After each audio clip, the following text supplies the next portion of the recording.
Bismillahirrahmanirrahim. Assalamualaikum warahmatullahi wabarakatuh. Alhamdulillah wassalatu wassalamu ala Rasulillah wa ala alihi washabihi wa mawalah. Asyhadu an la ilaha illallah wahdahu la syarikalah wa asyhadu anna Muhammadan abduhu. Bismillahirrahmanirrahim. Untuk mengawali pertemuan kita pada malam hari ini, sebagaimana biasa, insya Allah kita akan mendengarkan beberapa kalam suci Al-Quran yang insya Allah malam hari ini akan dibacakan oleh Pak Firmansyah. Silakan Pak Firmansyah. Baik, terima kasih Pak Taufik. Mohon izin tidak menyalakan kamera. Bismillahirrahmanirrahim. Assalamualaikum warahmatullahi wabarakatuh. Waalaikumsalam.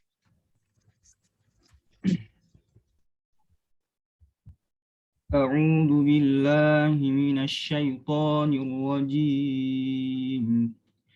Bismillahirrahmanirrahim. Allahu nurus samawati wal ardh. مثل نوره كمشكاة فيها مصباح المصباح في زجاجة الزجاجة كأنها كوكب دري يوقد من شجرة مباركة زيتونة لا شرقية ولا غربية يكاد زيتها يضيء ولم تمسسه نار نور على نور يهدي الله لنوره من يشاء ويضرب الله الأمثال للناس والله بكل شيء عليم في بيوت أذن الله أن ترفع ويذكر فيها اسمه يسبح له فيها بالغدو والآصال رجال لا تلهيهم تجارة ولا بيع عن ذكر الله وإقام الصلاة وإيتاء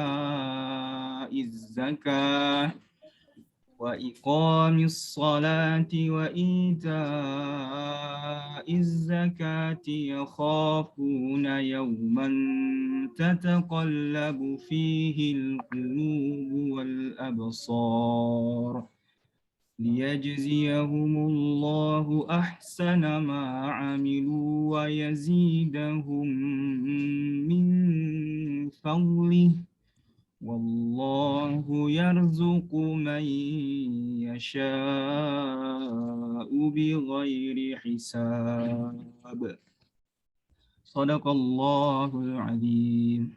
Assalamualaikum warahmatullahi wabarakatuh.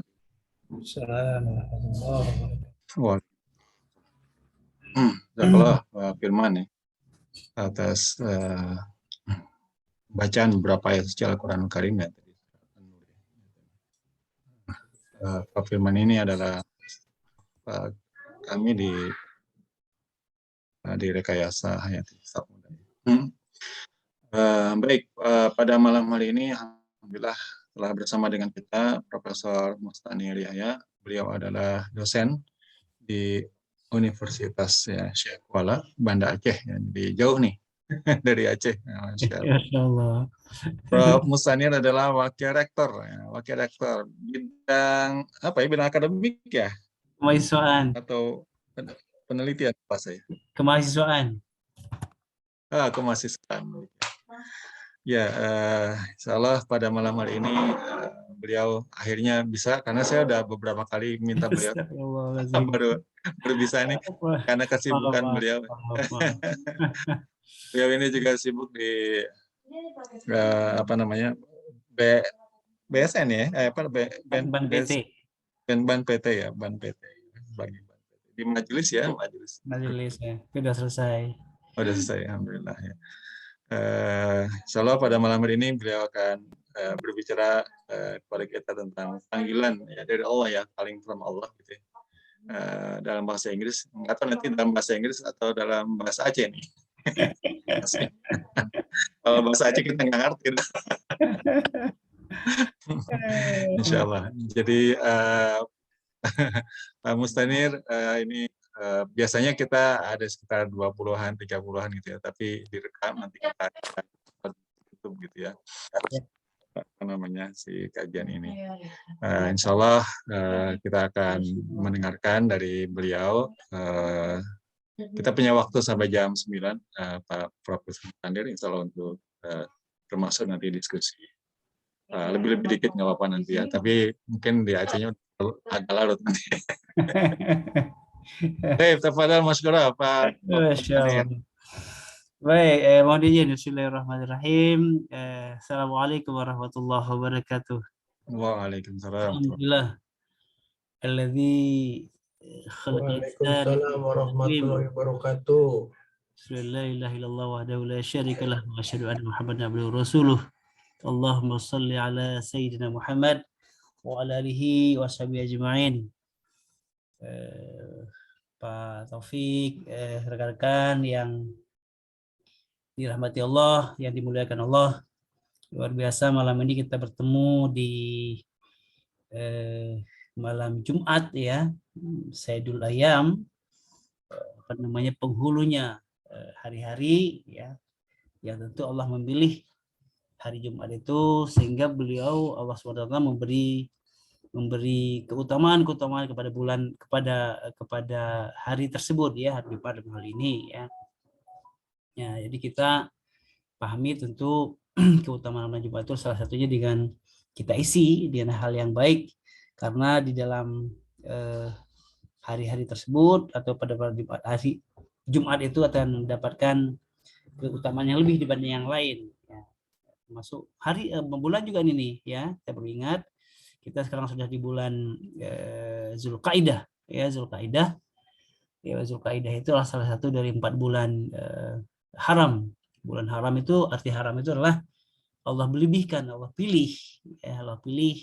Yang di sini kalau kita lihat di surat At-Taubah 30-an 36 kalau saya nggak salah, Allah menyebutkan bahwa di bulan haram ini memang kita akan diberi kelebihan, akan diberi fadilah lebih ya, diberi fadilah lebih dibanding bulan-bulan yang lain. Nah, jadi ini luar biasa, kita diberi apa namanya waktu yang istimewa nih, hari istimewa, bulan istimewa, yang tentu harapannya karena Allah masih memberikan kita keleluasaan, umur panjang, kesehatan ya, tentu kita tidak ingin sia-siakan waktu-waktu istimewa ini ya. Cuma sayang kita nggak kelihatan kalau Allah menyebutkan bahwa dari waktu sholat ke waktu sholat, dari Jumat ke Jumat, dari Ramadan ke Ramadan, kita nggak kelihatan tuh bagaimana amnesti Allah berikan kepada kita, amnesti terhadap dosa-dosa kecil tentunya ya, yang Allah berikan yang luar biasa, yang itu karena kemurahannya ya.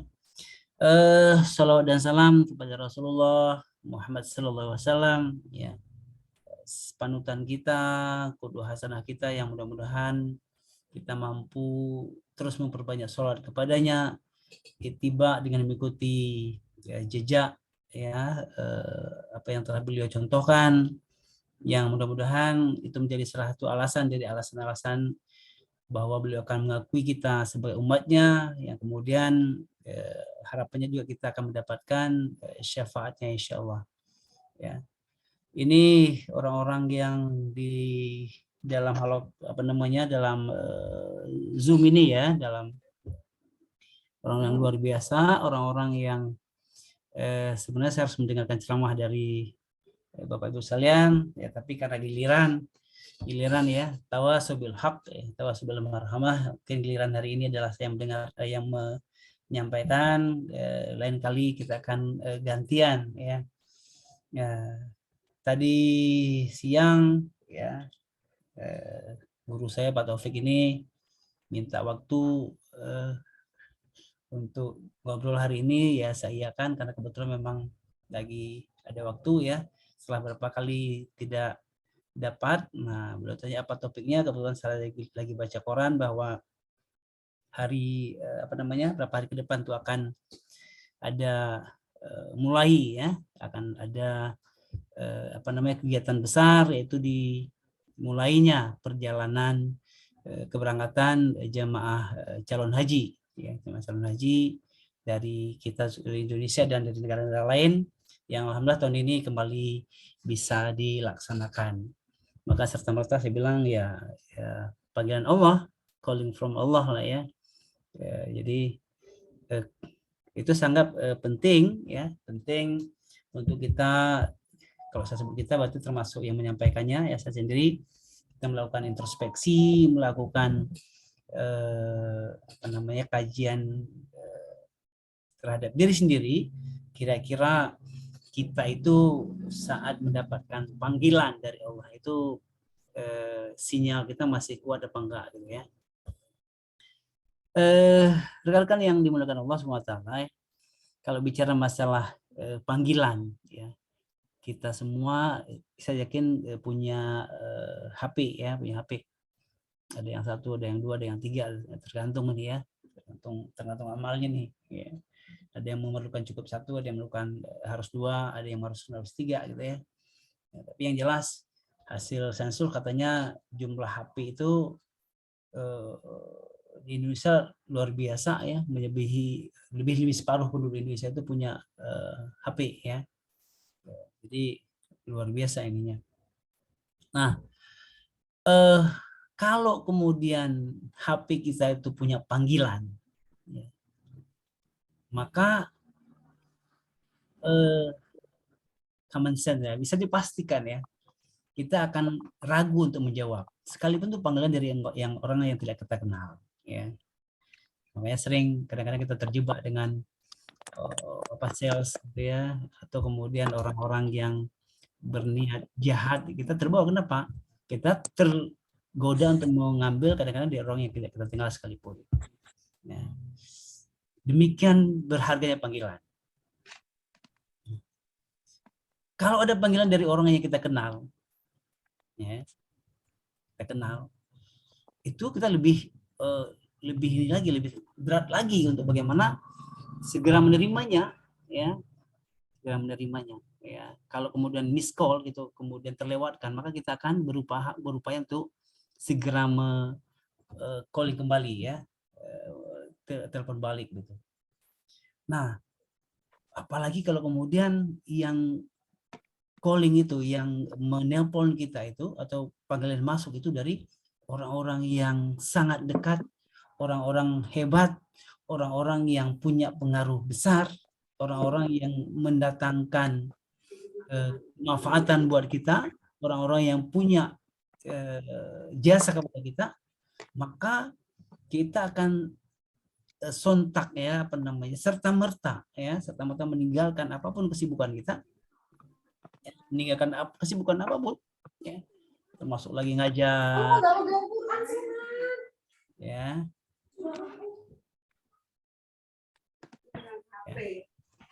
Ya, lagi main HP ya. Lagi ngaji pun, lagi tilawah pun, kalau yang telepon itu orang penting, kita berhenti ngajinya. Ya. Lagi makan pun, kalau yang penting yang telepon orang penting, kita berhenti makan dulu. Ya. Sepenting apapun meeting kita, kalau kemudian yang calling telepon masuk itu adalah orang hebat, maka kita kan berhenti untuk bagaimana merespon ya, at least merespon lah ya, kalaupun nggak segera kita terima, menerima dari calling tersebut.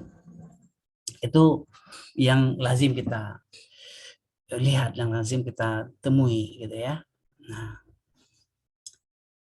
Nah sekarang kita berbicara tentang calling from Allah ya, panggilan dari Allah.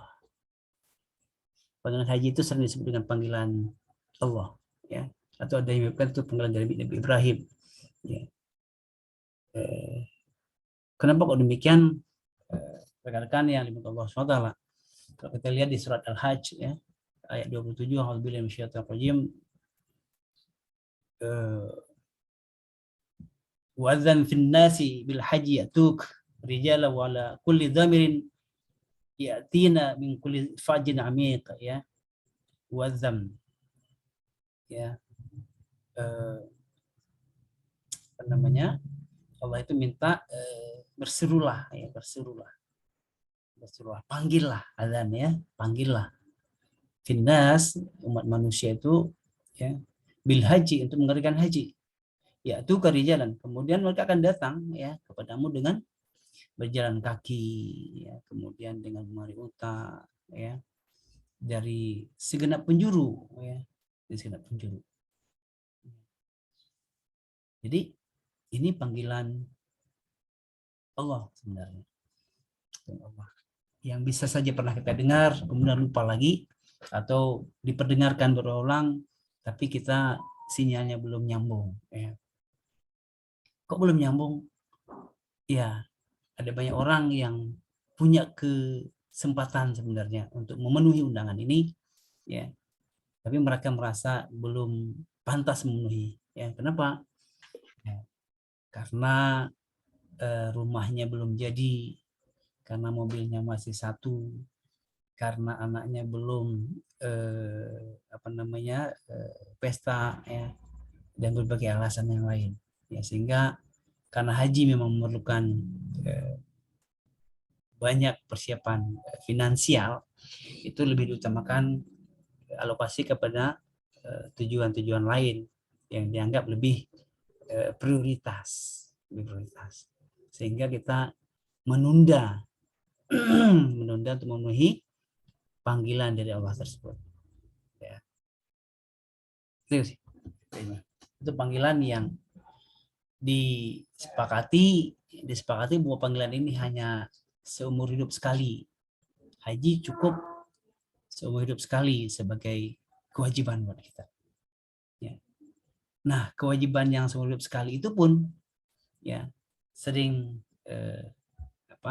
kalangan masyarakat kita mengabaikannya dengan lebih memprioritaskan untuk yang lain. Ya. Padahal sebenarnya yang mulia, ya. Indah sekali itu. Saat seorang itu melaksanakan haji, ya. Indah sekali itu. Yang dibaca sunnah, ya, sunnah yang dilafalkan selama di sana, yaitu kalimat talbiyah. Labbaik Allahumma labbaik, ya. Aku penuhi panggilanmu ya Allah. Labbaik la syarika lak, ya. Aku penuhi panggilanmu, aku penuhi tiada sekutu bagimu, ya. Innal hamda wan ni'mat laka wal mulk la syarika lah, ya. Aku penuhi panggilanmu, sungguhnya segala puji bagimu, nikmatmu, kerjaanmu, ya. La syarika dan tiada sekutu bagimu. Diulang-ulang tuh, labbaik Allahumma labbaik, labbaik Allahumma labbaik. Aku datang wahai Allah. Aku datang memenuhi panggilanmu wahai Allah.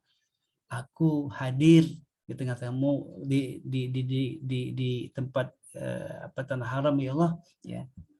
Itu kita jawab panggilan Allah yang disebutkan di surat Al-Hajj 27 tadi. Ya. Nah, kapan kita meresponnya itu? Kapan kita melafalkan labbaik itu? Nah, itu tadi. Apakah segera atau tertunda, atau mungkin naudzubillah kita tidak sempat melafalkan ya benar. Labbaik Allahumma labbaik. Kami penuhi panggilanmu wahai Allah. Ya. Ada banyak orang yang punya kemampuan, melebihi kemampuan malah, tapi mereka tidak sempat melafalkan talbiyah ini dengan baik. Ya. Mereka tidak sempat menyampaikan labbaik Allahumma labbaik. Ya. Itu rekan-rekan sekalian. Ya. Itu panggilan haji, yang disebut panggilan haji, ya. Yang saya sebutkan tadi, ada yang kemudian segera menyampaikannya, memenuhinya, meresponnya, ada yang menunda, ada yang kemudian malah tidak sempat menjawabnya, ya. lafal talbiyatul labbaik Allah tidak sempat dilafalkannya dengan baik. Ada panggilan yang lain ternyata. Ya. Panggilan yang lain karena Allah memang senang manggil kita, Allah cinta kepada kita, sayang kepada kita, melebihi kita sendiri, menyayangi kita, ya.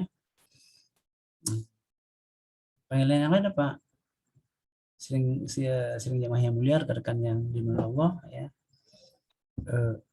Banyak sekali panggilan Allah dan dengan berbagai panggilan, ya. Banyak sekali panggilan Allah dan dengan berbagai panggilan. Ada panggilan ya ayyuhalladzina amanu, orang yang beriman, ya ayyuhannas, wahai manusia, ya, apa lagi, banyak sekali, ya. Banyak sekali. Nah, panggilan yang lain, ya, atau kita sebut panggilan yang kedua, ya, panggilan yang kedua adalah karena tadi panggilan yang pertama bisa kita jumpai di surat Jum'ah, ya. Alhamdulillahirrahmanirrahim. Ya ayyuhalladzina amanu idza nudiya lis-salati min yaumil jum'ah, ya, fas'au ila dzikrillahi wa dzarul bai', ya kan, ya, orang-orang yang beriman, ya, idza nudiya lis-shalah, apabila, ya, nudiya lis-shalah, diserukan untuk melaksanakan sholat, di sini sepakati adalah sholat Jumat, ya, maka fas'au ila dzikrillah, fas'au, maka bersegeralah, ya. Allah minta saat kita dipanggil fas'au ila dzikrillah, ya, wazrul bai', ya, tinggalkan transaksi apapun yang sedang kamu lakukan. Ini juga sidang jamaah yang mulia. Kita bisa lihat ini. Sekalipun Allah dengan sangat bagus, sangat rinci, ya, sangat rinci menyebutkan wahai orang yang beriman, ya, kalau kamu dipanggil untuk sholat Jumat, tinggalkan itu permohonan Allah itu, ya, tinggalkan aktivitasmu, tinggalkan transaksimu, ya, untuk segera mengingat Allah. Ya. Allah meyakinkan kita lagi itu. Ya, sebenarnya Allah nggak perlu meyakinkan karena yang paling Allah, ya. Dzalikum khairul lakum, ya, in kuntum ta'lam.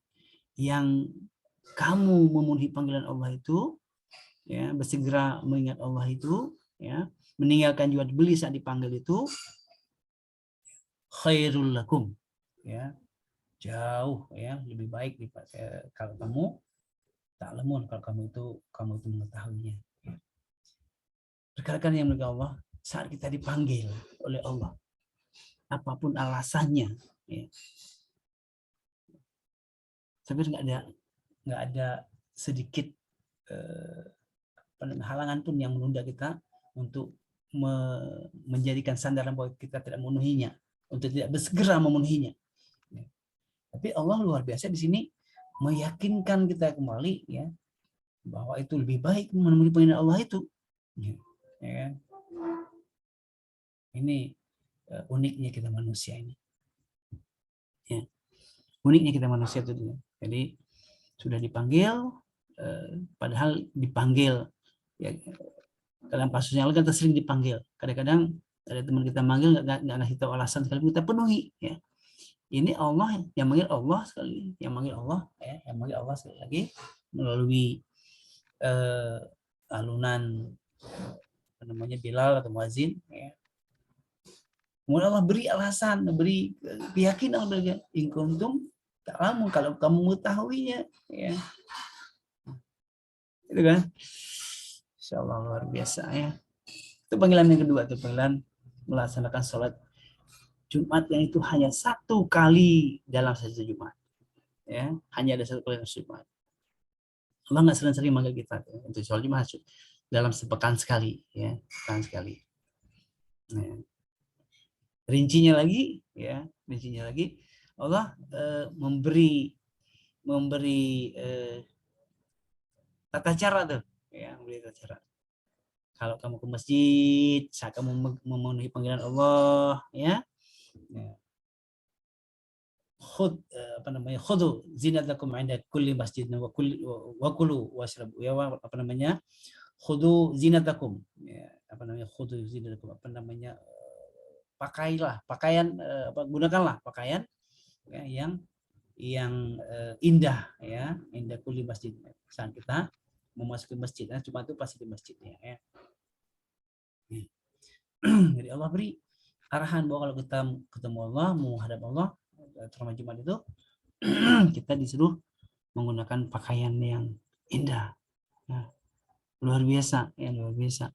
Allah nunggu kita ya, Allah beri arahan protokolernya ya, silakan menggunakan pakaian indah ya, masuklah menggunakan kaki kanan, doakan Allah berahmatik ya, kemudian pilih saf yang paling dekat ya dengan imam ya, semua diatur protokolernya tuh ya. Protokolernya itu ada ya, luar biasa Allah sayangnya kepada kita. Itu panggilannya hanya ada satu Jumat sekali, satu pekan sekali ya, nggak ada Jumatan di hari lain, nggak ada, itu hanya di hari Jumat. Jumat itu hanya di hari Jumat ya. Kalau kita ingin dipanggil di hari lain untuk sholat Jumat nggak ada ya, hanya ada pada hari Jumat zuhur saja dia. Ya. Maka wajar kalau dulu orang nunggu-nunggu ya, Jumat itu tunggu-tunggu dia dijadwalkan agar Jumatan itu memang betul-betul syahdu, nikmat dia ya, nikmat. Jadi bukan sambilan, bukan mampir di tengah-tengah kesibukan, diagendakan ya, diagendakan ya. Itu panggilan kedua sudah jamaah yang mulia. Panggilan ketiga itu ada sehari semalam 5 kali tuh. Sehari semalam 5 kali sama ya.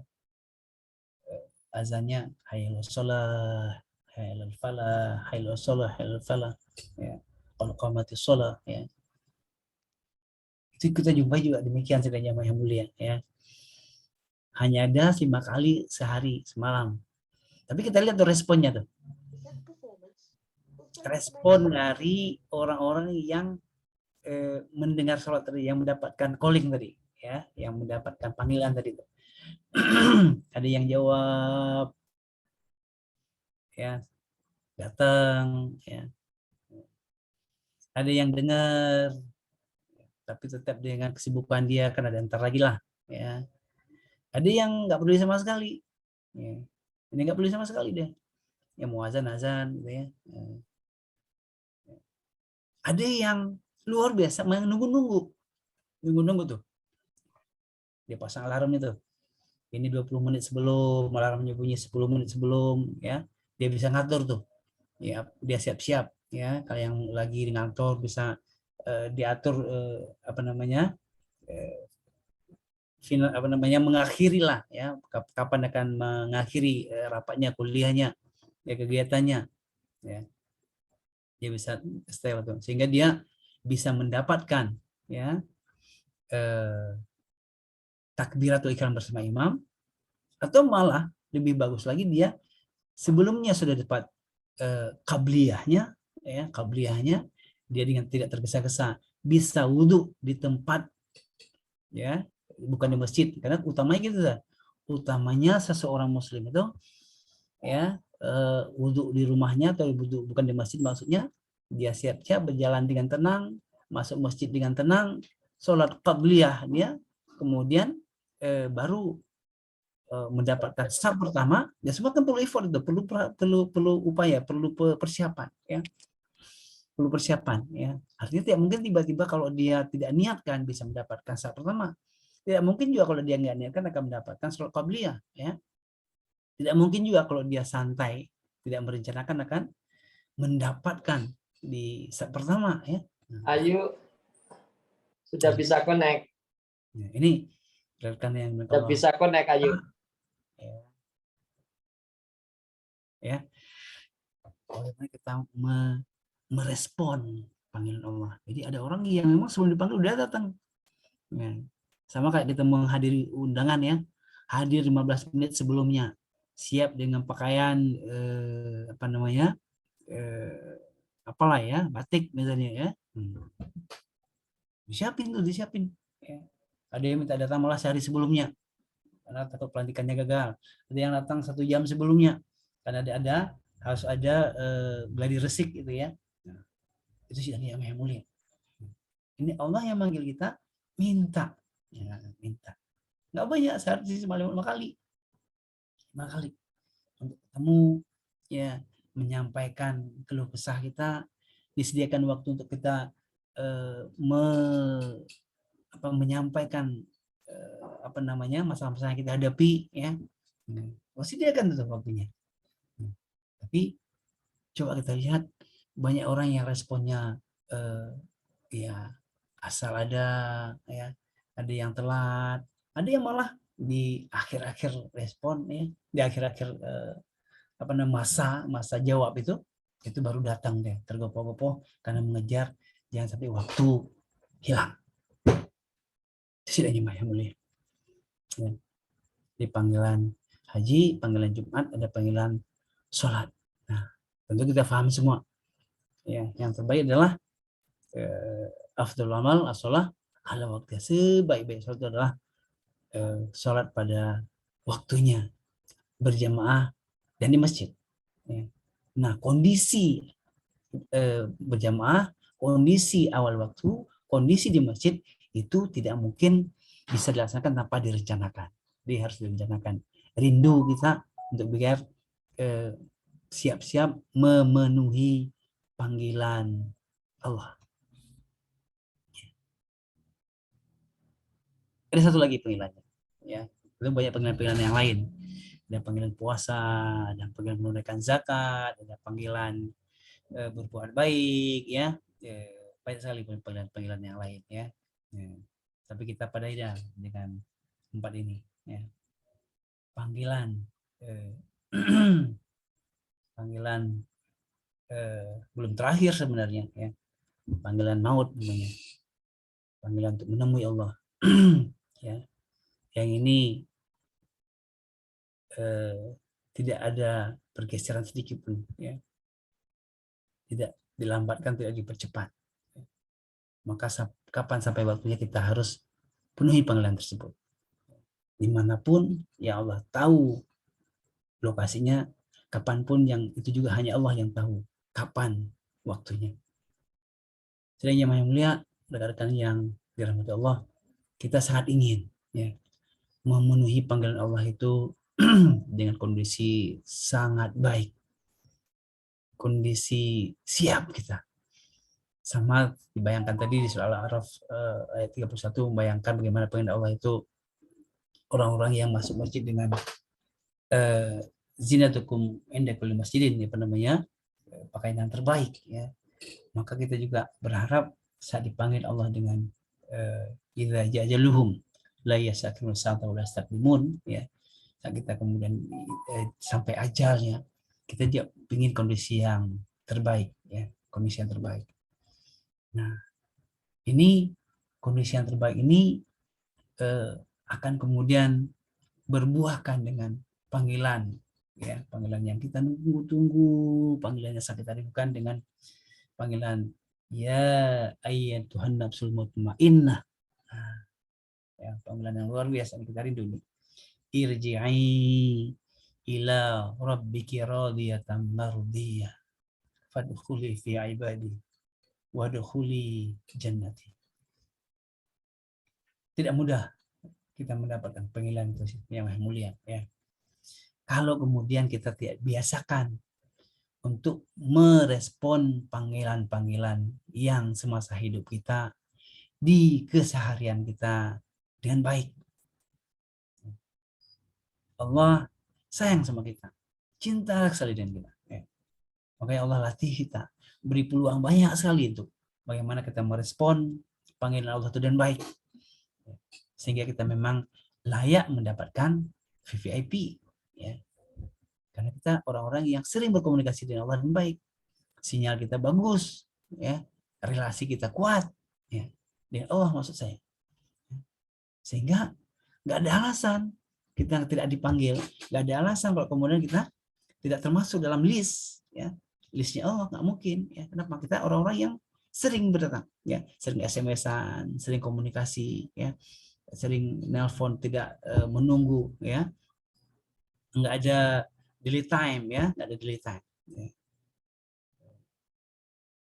Ini kan orang-orang hebat ini. Kalau kita baca, ya kita baca nih, kita baca salah satu indikator hotel baik itu dia tidak akan nunggu ya, bunyi bel itu sampai 3 kali. Kalau bunyi bel sampai 3 kali, ya, itu dipastikan yang piket waktu itu akan kena peringatan. Ya. Itu pelayanan, bagiannya pelayanan, ya, bagian dari servis sebuah hotel. Nah, kita kan sebagai hamba Allah yang sangat yakin, ya, sangat yakin bahwa kita akan dipanggil oleh Allah, maka kita nunggu-nunggu nih, nunggu dipanggil sholat, nunggu dipanggil Jumatan, nunggu dipanggil suruh sholawat, nunggu dipanggil haji, suruh dipanggil meninggal, ya. Nunggu-nunggu nih, nunggu-nunggu nih. Nah, dalam penantian, dalam penungguan tersebut, nah, kita akan berbuat terbaik ini, sehingga saat dipanggil kita nggak ada delay time, ya, nggak ada delay waktu. Kita akan sigap untuk meresponnya dengan baik, ya. Sedang yang mulia, nah, kalau banyak orang nunggu-nunggu telepon dari pejabat, ya, nunggu apa namanya ditawari sesuatu, ya. Nah, kita kan nunggu calling dari Allah ini, ya, dengan berbagai calling kesayangan dari beliau, ya, maka kita harus siap lagi tentunya. Ya. Kalau tadi saya beri ilustrasi, ada yang menunda panggilan, ada yang mengignornya malah, ya, membiarkan. Ya. Kalau tidak merespon kita nggak usah bicara. Ini yang merespon tapi responnya ada yang telat, ya, ada yang on time, ada yang in time, ada yang macam-macam, ya. Itu yang kita bahas. Ya. Sehingga memang kita layak mendapatkan panggilan terbaik nanti di akhirat dengan ya ayyatuhan nafsul mutmainnah irji'i ila rabbiki radiyatan mardiyah. Kita menjadi orang-orang yang Allah ridho. Kita menjadi orang-orang yang Allah cintai, ya, cintai. Kenapa? Kita nggak pernah menolak. Jangan menolak, kita menunda pun nggak, ya. Menunda pun tidak. Saat dipanggil kita, sebelum dipanggil pun kita duduk di situ. Sebelum sampai waktu pun kita telah standby di situ, ya, dengan kabliyahnya, dengan kesiapannya, gitu kan, dengan yang terbaik kita miliki. Nah, sehingga begitu waktu sampai, ya, kita telah bersamanya, gitu kan. Nah, ilustrasi lagi, kalau ada seorang budak, seorang pembantu, ya, menunggu-nunggu dipanggil, ya, saya yakin berbeda sayang kita kepada dia dibanding yang lain, ya. Apalagi Allah Al-Latif, Allah yang maha rahim, Allah yang maha sayang, ya. Tentu saat kita telaten memenuhi, menunggu-nunggu panggilannya, ya, Allah itu tidak akan menyia-nyia, tidak akan menyanyiakan kita, insya Allah. Demikian. Wallahu a'lam bishawab. Assalamualaikum warahmatullahi wabarakatuh. Waalaikumsalam warahmatullahi wabarakatuh. Alhamdulillah, kehadiran Mas Tanir yang telah mengingatkan kita, ya, dalam satu tausiah yang luar biasa nih tentang panggilan Allah Subhanahu wa taala, dari panggilan haji, ya, wa adzin fil nas, kemudian panggilan salat Jumat, ya, pas awal untuk sholat Jumat, ya, dan sholat Jumat tadi, ya. Kemudian yang semuanya juga sedang menunggu adalah panggilan kematian itu, ya. Ini luar biasa menyentuh. Tinggal bagaimana kita atau setiap manusia merespon, ya, panggilan tersebut, ya. Yang harusnya kan bersegera, ya, bersiap-siap, ya, wasari'u ilal maghfirah, ya. Kita bersiap-siap serius, ya, sehingga kalau sholat mendapatkan shaf yang terdepan, gitu, ya, dengan pahala yang gitu kan, dan tidak bermalas-malasan ataupun santai-santai saja, gitu kan, untuk memenuhi panggilan dari Allah Subhanahu wa taala, gitu, ya. Jadi kalau kita dipanggil sama rektor, wakil rektor juga harus siap-siap ini. Mustanir itu sebagai wakil rektor kalau manggil staf dosen itu ya pastilah dosen yang dipanggil itu, wah, ada apa saya ini, pasti dia akan siap-siap ya. Paling tidak setengah jam sebelum waktu yang ditentukan udah berada di dekat lokasi. Ini kan keseriusan kita ya. Maka orang Jepang itu katanya Pak Mustanir ya, kalau kita diundang rapat misalnya jam 8 itu ya, jam 8 kurang serapat itu emang etikanya Betul. udah ada di tempat. Betul. Kita sering kali malah kelewat. Baik, insya Allah pada malam hari ini telah bergabung dengan kita ada 35 orang nih, alhamdulillah ya. Kira-kira saya ingin berikan kesempatannya pada teman-teman untuk bisa berdialog dengan Pak Prof. Mustanir ini ya. Di sini ada Prof. Daryono dari Farmasi ITB. Masya Allah. Prof. Daryono. Masya Allah. Baik, Pak Daryono. Monggo yang lain dulu. Oke. Nah, ini kolega saya kalau gitu, kamu Eri Mustari, Pak Eri.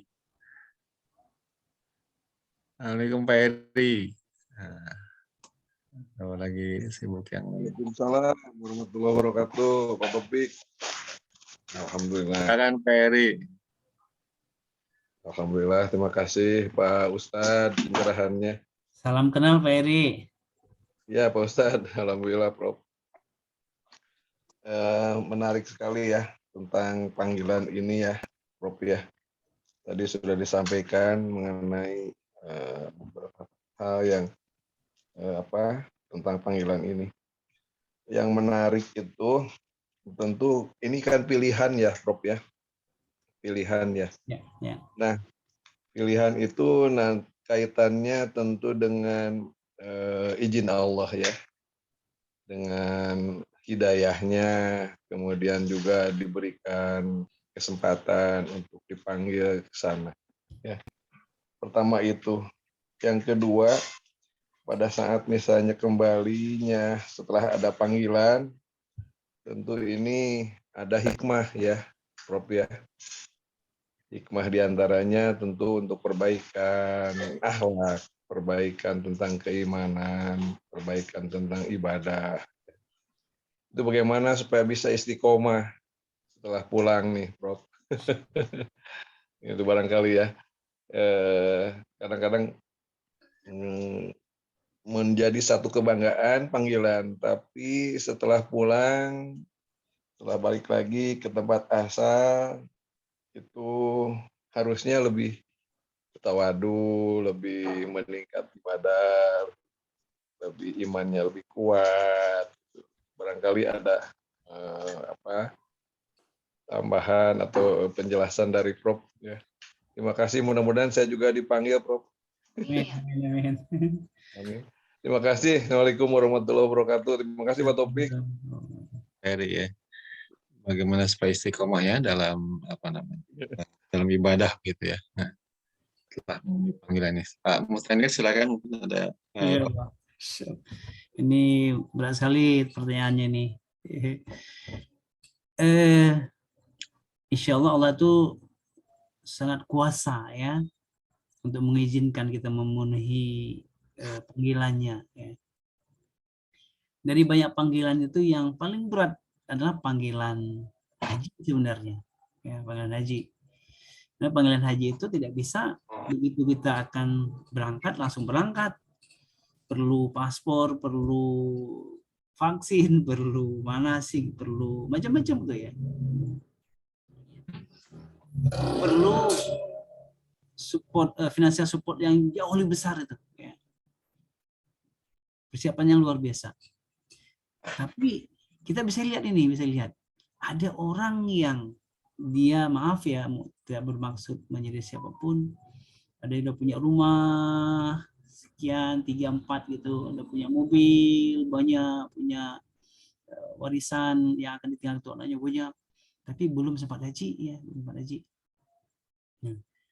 Tapi sebaliknya ada orang nenek-nenek gitu ya yang jualan sayur, yang penghasilannya mungkin ya nggak sampai 50.000 per hari, ternyata dia bisa berangkat haji dengan kesungguhan yang dia miliki, dengan ketulusan dia ingin merespon panggilan Allah tersebut. Ya. Nah, ini yang saya sebutkan tadi, bahwa saat kita kemudian punya keinginan, kita tidak mampu, Allah lah yang akan menyempurnakan kekurangan kita. Ya. Nah, ini nih teman-teman sekalian, yang sekalipun haji tadi kita bayangkan bahwa berat sekali, ternyata banyak orang yang tidak masuk dalam hitungan kita, tapi justru mereka duluan haji dibanding orang-orang yang secara finansial itu jauh lebih mampu daripada orang-orang yang kita bayangkan tadi itu tidak mungkin berangkat haji. Apa? Kesungguhan. Ya, kesungguhan itu bagaimana memenuhi, merespon panggilan tersebut. Nah, demikian juga yang lain ini. Panggilan Jumat tadi kita bayangkan, panggilan berpuasa juga demikian, panggilan menunaikan zakat demikian juga, panggilan menunaikan sholat juga demikian, gitu kan. Nah, saat kita kemudian berazam, ya, bersungguh-sungguh, Allah akan bantu kita tuh, ya. Menjahada, ya, siapa yang berjihad, yang bersungguh-sungguh, ya, maka Allah akan tunjukkan jalan-jalan, ya, dalam apapun tuh. Tadi saya memberi ilustrasi hal yang berat, ya, yang haji, nggak bayang tuh seorang petani kecil yang penghasilannya tuh jauh ya dibanding seorang dosen, ya, kadang-kadang jadi panennya, kadang-kadang nggak jadi, ya, tapi mereka justru punya peluang lebih peluang lebih dulu tuh berangkat haji. Kenapa? Karena kesungguhan mereka, ya. Jadi bukan karena gajinya, bukan karena penghasilannya, ya. Nah, tapi karena kesungguhannya, kemudian Allah sempurnakan, ya, Allah sempurnakan keinginannya. Nah, semua begitu, ya, Pak Ferry, ya. Jadi itu yang harus kita coba tanamkan pada diri kita, bagaimana kesungguhan untuk bagaimana merespon atau keinginan kita untuk merespon panggilan tersebut. Nah, jadi izin semua ada izin ini, semua ada izin. Atau jangan kita kemudian beralibi, ini kan ada ini, kenapa nggak berangkat Pak, belum dapat panggilan. Nah, panggilan sudah dipanggil nih, ya, kita sudah dipanggil nih, semua kita sudah dipanggil, ya, dipanggil haji, dipanggil umroh, dipanggil zakat, dipanggil sholat, semua dipanggil ini. Tinggal kita kapan meresponnya, ya. Nah, gitu dia. Nah, terus bagaimana agar istiqomah nih? Agar istiqomah, ya. Ya banyak cara. Ya. Tentu yang pertama dengan kita pahami bahwa memang yang kita dapatkan hari itu anugerah yang luar biasa. Anugerah Islam, anugerah bisa sholat, anugerah kesehatan, anugerah bisa puasa, anugerah bisa bersama-sama dalam forum ini. Kita ngumpul saja nih, ya, kita dinaungi dengan malaikat rahmat, kita mendapatkan pahala yang luar biasa. Dengerin aja dapat pahala, ya, maaf sekali sampai tiduran dapat pahala, ya. Jadi kesadaran itu bahwa itu bagian dari kesyukuran kita, ya, Allah akan tambahkan lagi, tambah dekat lagi, ya. Nah, jadi ke pemahaman tentang itu tuh, pemahaman tentang bahwa kita harus makin baik, kita harus makin rajin, kita harus makin alim, ya, nah, makin soleh, makin soleha gitu, ya, itu bagian dari kesyukuran kita. Yang kedua, ya, adalah sebuah keniscayaan ujian itu ada, ya. Allah ingin tahu siapa yang benar-benar yakin, siapa yang main-main, siapa yang istiqomah, siapa yang kemudian musiman, ya, siapa yang beriman, siapa yang cuman lipstick doang gitu, ya. Diuji sama Allah itu, ingin tahu, ya. Nah, saat kemudian kita paham bahwa pertama tadi kita terus ingin memperbaiki diri, bersyukur kita. Yang kedua bahwa kita yakin akan diuji, ya, maka kita akan nyiapin diri. Termasuk salah satu menyiapkan diri itu adalah mencari perlindungan, baik perlindungan kepada manusia yang lain dengan mencari teman-teman yang baik, yang kalau kita salah ada yang ingatin, kalau kita keliru ada yang meluruskan, ya, kita lupa ada yang menguatkan agar kita kembali, gitu, ya. Nah, cara lain, bukanlah cara lain, cara berikutnya setelah kita mencari komunitas yang baik ya, dengan kita bersandar diri kepada Allah ya, dengan doa Rabbana la tuzigh qulubana ba'da idh hadaitana wa hab lana min ladunka rahmah, dan doa-doa yang lain ya. Tetap kita sandarkan diri kepada Allah dengan bagian dari istiqomah, bagian dari tawakal kita kepada Allah ya. Ini Pak Didi proses yang luar biasa nih, panjang luar biasa nih, untuk menjaga agar sinyal kita tuh baik ya, saat dipanggil itu jangan sampai kita lowbat, jangan saat dipanggil itu kita kemudian sinyalnya up down gitu ya, naik turun gitu ya. Jadi harus kita maintain, memang kita maintain. Nah, memaintainnya ya carilah agar dekat dengan tower berarti ya, biar sinyalnya kuat ya. Kemudian yakinlah bahwa kita akan ada panggilan, maka kita berusaha ya, sinyal kita itu tetap bagus, jangan kemudian kita biasa-biasa saja, kan nggak ada panggilannya itu ya, harus ada keyakinan bahwa kita akan dipanggil. Karena kita yakin akan dipanggil, kita akan berusaha memaintain sinyalnya itu baik ya, berupaya diantaranya dengan dekat dengan sumber sinyal, insya Allah ya. Itu diantara hal yang harusnya menjadi kesadaran saya sendiri yang dhaif ini ya, untuk senantiasa menjaga bahwa kita senantiasa diintai oleh iblis, oleh setan ya, sehingga kita berupaya tetap istiqomah dengan menjaga panggilan-panggilan dari Allah Subhanahu wa taala. Wallahu a'lam bishawab. Alhamdulillah, terima kasih Prof, terima kasih Pak Taufik. Satu lagi Pak Taufik nih, ada fenomena terkait dengan haji ini sekarang kayak pinjam gitu ya. Itu hukumnya gimana tuh? Jadi meminjam artinya arisan Pak Eri ya. Nah, gitu misalnya. Kemudian pergi dana talangan gitu. Jadi nanti pada saat pulang dari haji baru dibayar. Itu gimana nih, Prof, hukumnya? Kasih tambahan. Ini gimana Pak Taufik, langsung? Langsung aja Pak. Baik, ini yang dijawab harusnya ahli fikih nih. Ya, tapi paling nggak kita paham bahwa haji itu bagi yang mampu, dia disyaratkan istita'ah ya, mampu itu mampu dalam kondisi ya, kekuatan fisiknya, termasuk mampu finansial, tidak dibebankan bagi yang tidak mampu finansial.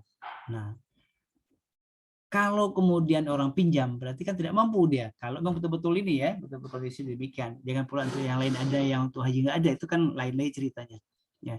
Tapi kalau kemudian dia karena ketiadaan kemampuan dia kemudian harus minjam untuk haji, ya itu tidak diperkenankan, itu tidak terkena kewajiban. Ya, wallahu a'lam. Jadi itu yang harus dipahami, bahwa kewajiban haji hanya bagi orang yang mampu. Ya. Berbeda dengan kewajiban yang lain. Kalau kewajiban puasa, kalau nggak mampu kita ada fidyah ya, kita bisa bayar fidyah, atau mungkin harus kita bayar kalau ada kemampuan di tempat lain, di bulan lain, di kesempatan lain kita harus bayar dan qadha ya. Sholat juga demikian, kalau kita nggak mampu maka ada rusah, nggak mampu berdiri bisa duduk, nggak mampu duduk bisa berbaring, nggak mampu wudhu bisa dengan tayamum dan berbagai rusah-rusah yang lain. Nah, kalau haji itu hanya diwajibkan bagi yang mampu. Nah, sekali lagi, bukan berarti kalau kita kemudian nggak punya uang kemudian lepas, tidak. Tapi ada kesungguhan yang Allah lihat ya.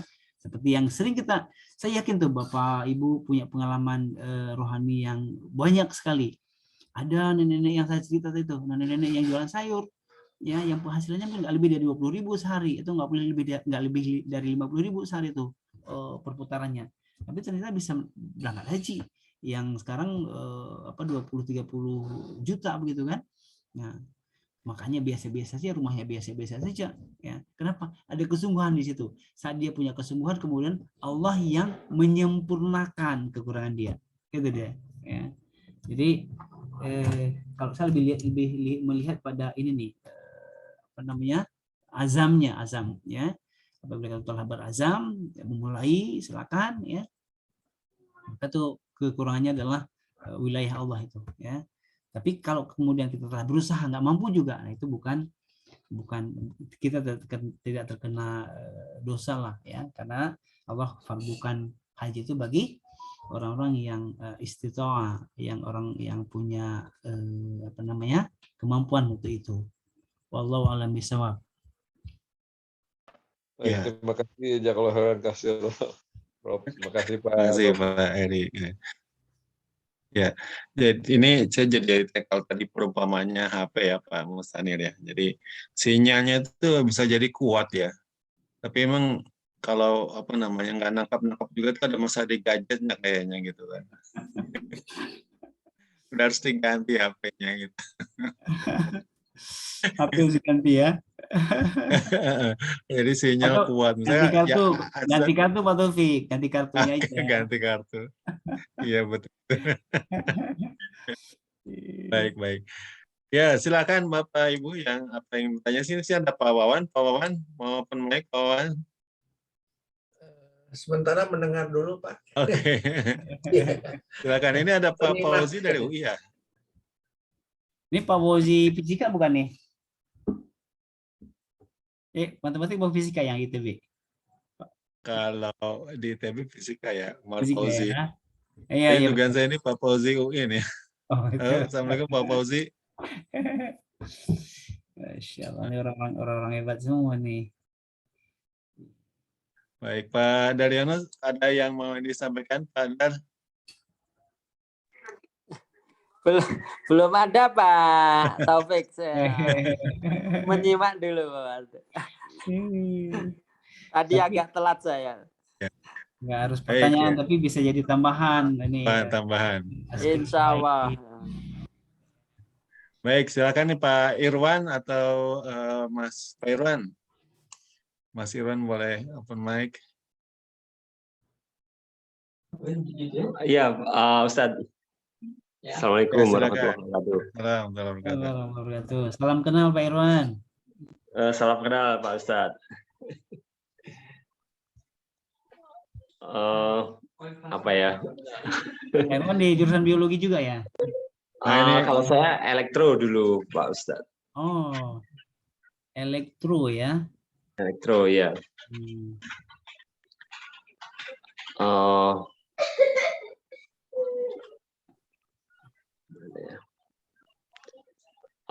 Gini mungkin ya mungkin ya saya pengen nanya ini aja lah.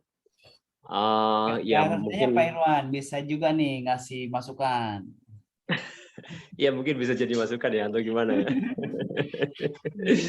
Jadi masalah ibadah ya mungkin kalau misalkan ibadah ya kita insya Allah bisa lah melaksanakan ibadah yang ini ya, yang yang memang diajarkan gitu. Tapi ada misalkan orang yang ini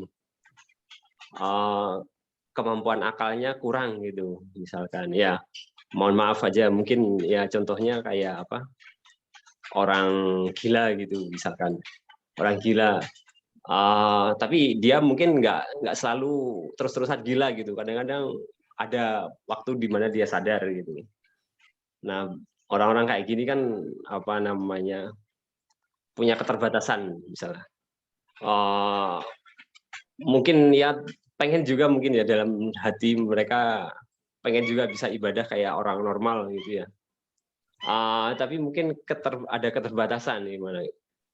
Misalkan mau sholat gitu mungkin karena dia mungkin masa sadarnya nggak banyak itu, jadi nggak sempat mungkin belajar menghafal doa-doa dalam sholat gitu, misalkan Al-Fatihah aja mungkin belum tentu bisa hafal gitu, tapi dia pengen ibadah gitu.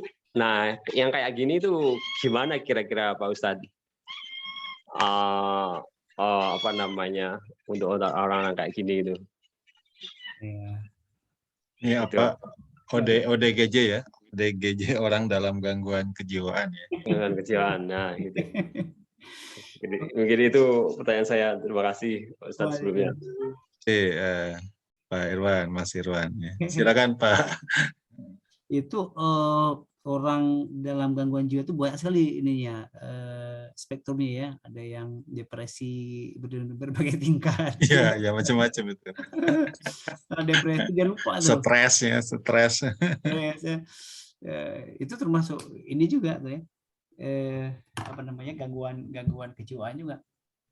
Dalam Islam itu kan syarat utama setelah dia Muslim untuk mengerjakan apa namanya ibadah itu adalah berakal.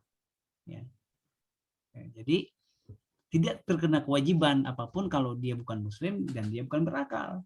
Nah, orang-orang yang akalnya tidak penuh, atau tidak berakal, maka dia kewajiban pun nggak terkena gitu. Ya, karena dia terkena maka tidak ditanyai. Jadi orang yang tidur akalnya tidak berfungsi, orang yang mabuknya maksud apa ya, mabuk lah ya, tidak bisa berpikir dengan sehat, pingsan ya. Jadi orang yang orang yang tidur ya, akalnya nggak berfungsi, kemudian orang yang pingsan, orang yang tidur ya, yang akalnya tidak berfungsi, itu tidak terkena kewajiban. Nah, jadi kalau dia tidak terkena kewajiban, dia akan terkena kewajiban saat kemudian akalnya menjadi penuh lagi, saat dia nggak pingsan lagi, saat dia tidak tidur lagi terbangun, ya, saat kemudian dia tidak gila lagi, baru nanti setelah dia waras, terbangun dan punya akal sehat, itu terkena kewajiban lagi. Jadi kalau orang-orang yang tidak berakal sehat itu ya nggak terkena kewajiban tuh Pak Irwan. Nah, jadi luar biasa Islam itu mengakui, memposisikan akal itu luar biasa ya. Hanya orang-orang yang sehat akal sajalah yang diakui tentang kewajiban apa namanya beragama gitu. Nah, wallahu a'lam bishawab. Ya. Banyak yang apa namanya dengan orang dalam gangguan mungkin juga kesehatannya atau misalnya sakit yang genetik ya, misalnya Down syndrome gitu ya, kan kelainan-kelainan yang memang dia jadi normal gitu kan dalam kehidupannya. Mereka kan tidak dikenai kewajiban ya dalam menjalankan syariat barangkali gitu ya, Mas Irwan.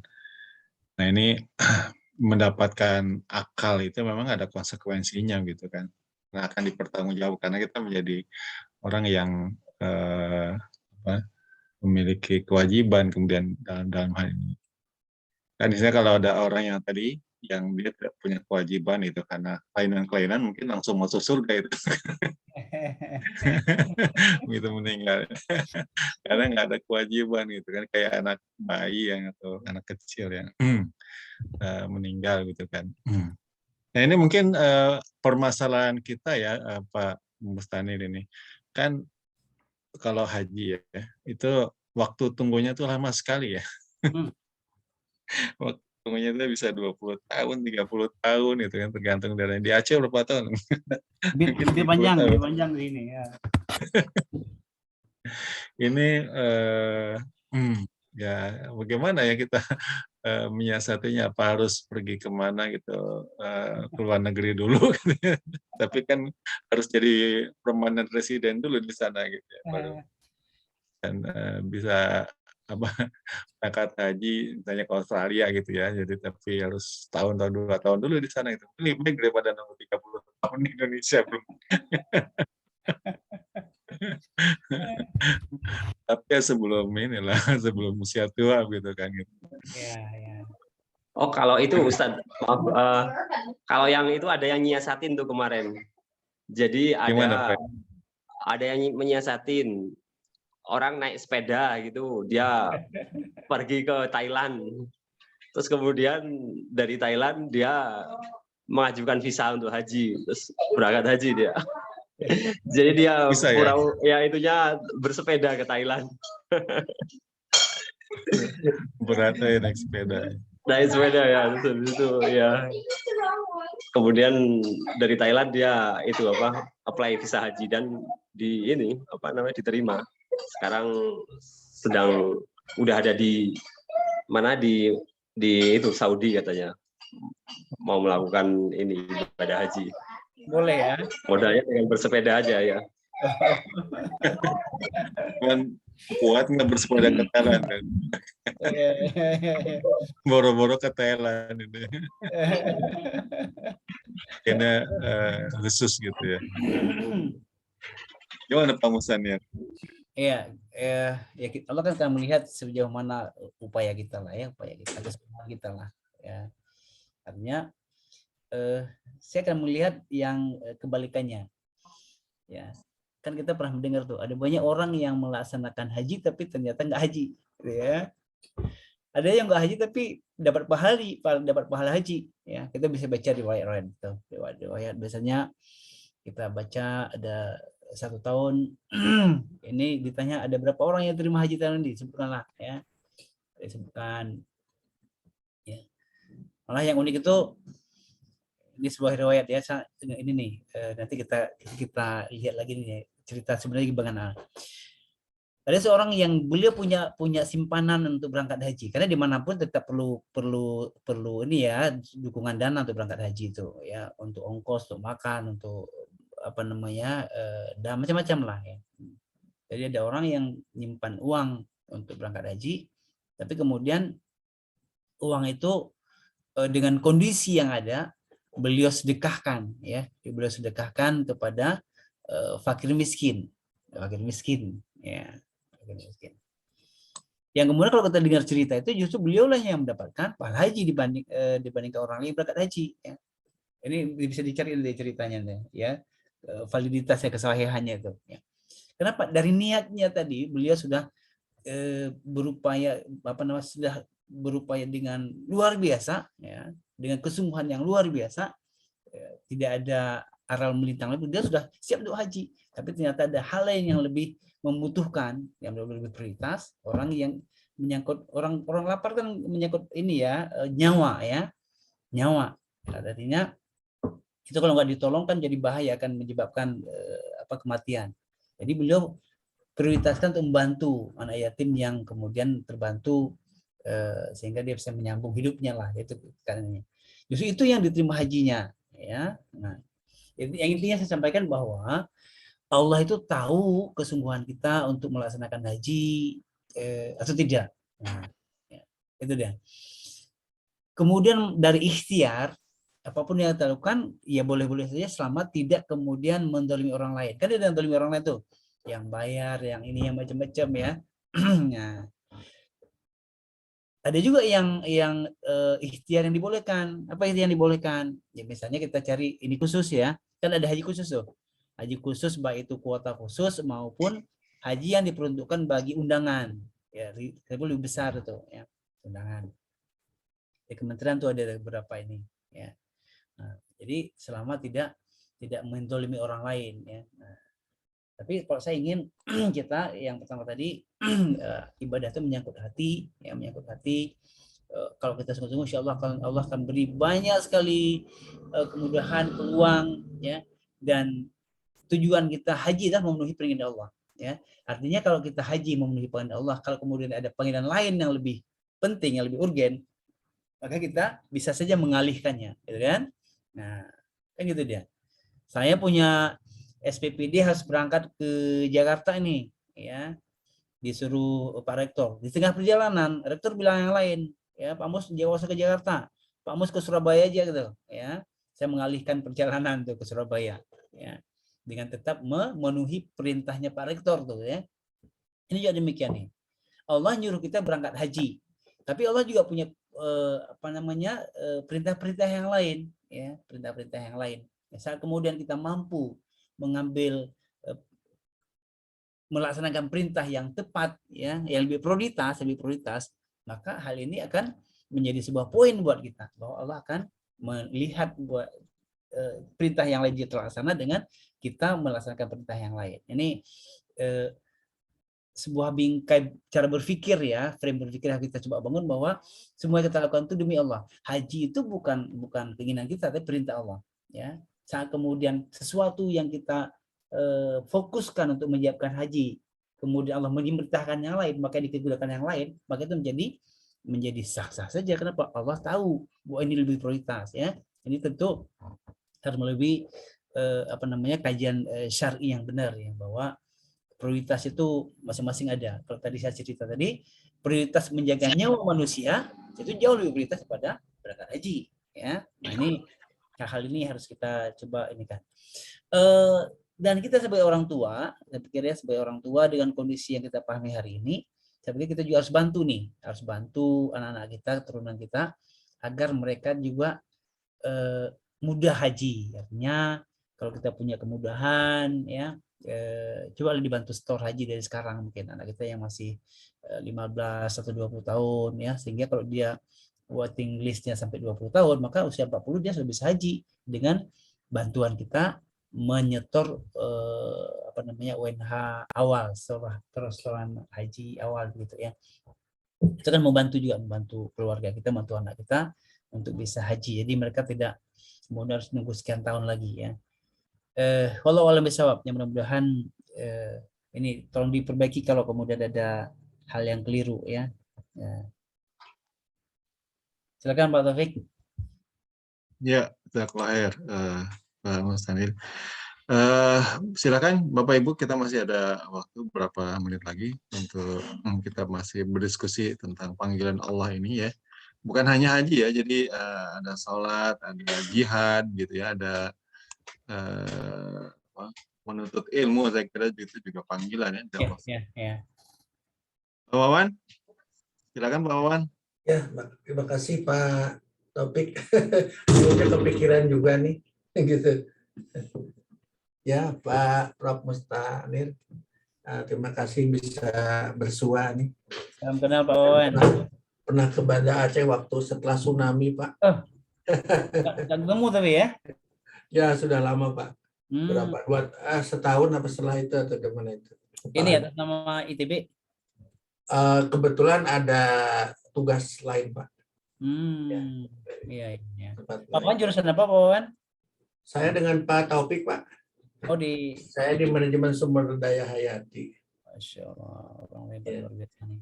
Ya, ini saya kebetulan sedang rasakan ini yang disampaikan oleh Bapak tadi, memilah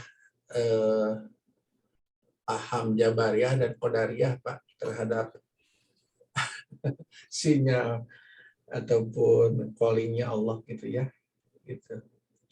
Tapi sebenarnya itu kan pahamnya itu kan kedua-duanya dianggap batil ya Pak ya. Akhirnya bermuara kepada Ahlussunnah wal Jamaah yang memadukan keduanya, sehingga setiap perbuatan kita itu boleh berjalan atas pilihan manusia, namun tetap takdirnya itu ditentukan oleh Allah Subhanahu wa Ta'ala. Ridho terhadap apa yang sudah terjadi secara positif gitu kan, dan kemudian kita mengucapkan hamdalah, sedangkan yang negatif innalillahi wa inna ilaihi raji'un.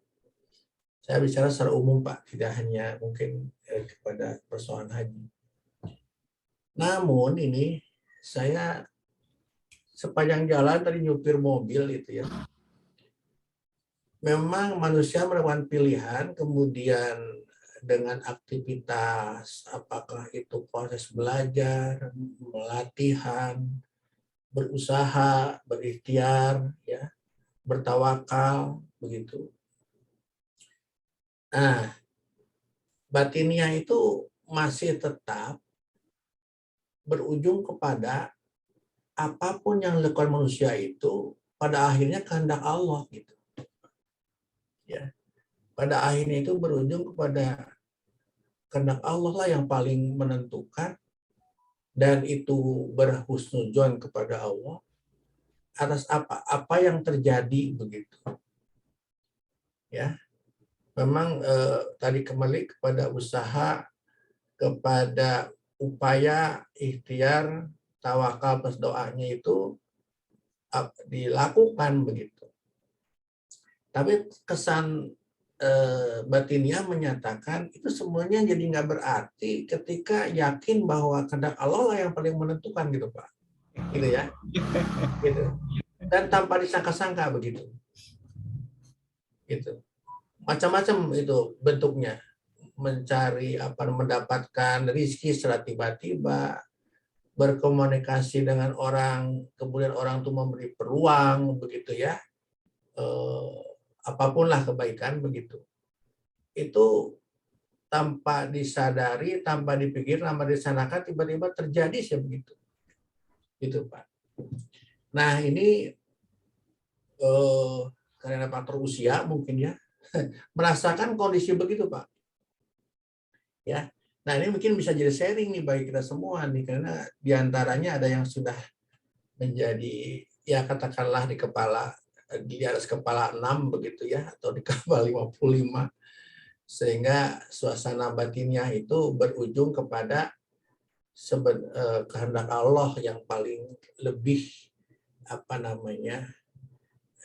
menjadi patokan atas perjalanan hidup manusia begitu Pak. Nah ini mohon mungkin sharing dari Pak Mustanir, juga dari yang kawan-kawan yang lain. Mungkin perasaannya atau suasana batinnya sama, atau dari sisi ya katakanlah akidah Islam maupun syariat Islam itu memang betul, atau bagaimana nih Pak? Mohon juga tanggapan juga ini. Terima kasih Pak Mustanir. Oh, biasa Pak Wan nih. Pengembaraan ruhiyahnya. Nah. Ini senang dengan yang filsafat. Silakan Pak Mustanir. Luar biasa nih, saya dapat pencerahan juga ini. Di banyak ayat Allah menyebutkan bahwa beliau ingin lihat usaha kita ya, ikhtiar kita, kesungguhan kita. Ya. Misalnya Allah akan melihat tuh sekecil apapun kerja-kerja kita kan dibalas. Itu harus memenuhi kaidah-kaidah bahwa niatnya karena Allah, memenuhi ketentuan syariat yang telah ditetapkan, itu maka akan menjadi pahala. Dan Allah balas apakah itu kebaikan atau keburukan gitu ya. Bukan hanya itu, malah Allah akan menunggu-nunggu dengan perbuatan yang baik itu ya. Allah khalaqal mauta wal hayata liyabluwakum ayyukum ahsanu. Allah akan menjadikan ada hidup ya, ada mati, kemudian di tengah-tengahnya itu ada amal-amal, dan Allah ingin melihat siapa yang lebih bagus amalnya. Siapa yang lebih bagus amalnya. Jadi Allah itu menilai dari amal ya. Kualitas amal. Nah, khairun amal. Kita sangat yakin bahwa amal itu bukan sesuatu yang lahir begitu saja, tidak. Tapi adalah aktualisasi dari kesungguhan niat dia. Ya. Orang yang berniat bersungguh-sungguh. Nah, kalau tadi saya cerita bahwa ada seorang ibu-ibu, itu kita pasti sering dengar kejadian-kejadian itu. Ada ibu-ibu, nenek-nenek tua yang beliau kerjanya adalah jualan sayur, yang pendapatannya nggak lebih 50.000 sehari, tapi pelan-pelan, belum nggak pernah mengenal bank, nggak pernah pinjaman ya, pelan-pelan menyimpan uang di bawah bantal dia, tapi bisa berangkat haji ya, berangkat haji.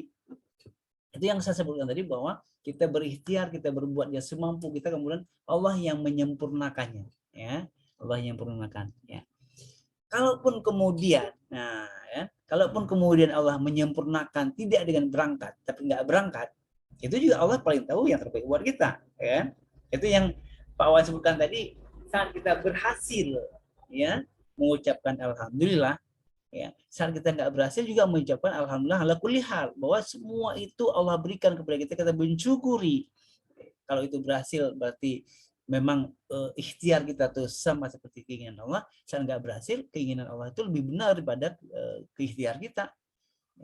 Ikhtiar kita mau berbuat sesuatu misalnya ya, tapi kemudian tidak berujung sesuai keinginan kita. Allah punya kehendak lain. Itu kan kita juga dapat pahala dari ikhtiar kita tadi. Ya. Kemudian ridhonya kita juga dapat pahala, bahwa kita ridho dengan ketentuan Allah. Ya. Nah ini. Nah, sikap mentalitas itu yang perlu kita bangun, mungkin bahwa kita senantiasa ridho dengan ketentuan Allah. Ridho dengan berhasil, juga sangat ridho dengan ketidakberhasilan. Ya. Kenapa? Kita yakin bahwa paradigma kita bangun, di balik yang hasil akhir itu, di balik ikhtiar kita, apakah dia positif atau negatif, di balik ikhtiar kita, apakah berhasil atau tidak berhasil, itu ada sebuah yang Allah Maha tahu apa yang terbaik buat kita. Ya, ini yang harus dibangun nih. Tapi masalah ikhtiar itulah suatu keharusan. Ya. Jadi apa namanya? Kalaupun kita tahu divonis oleh dokter ini Bapak tinggal 2 hari lagi atau 3 sebulan lagi, ikhtiar tetap wajib. Ya.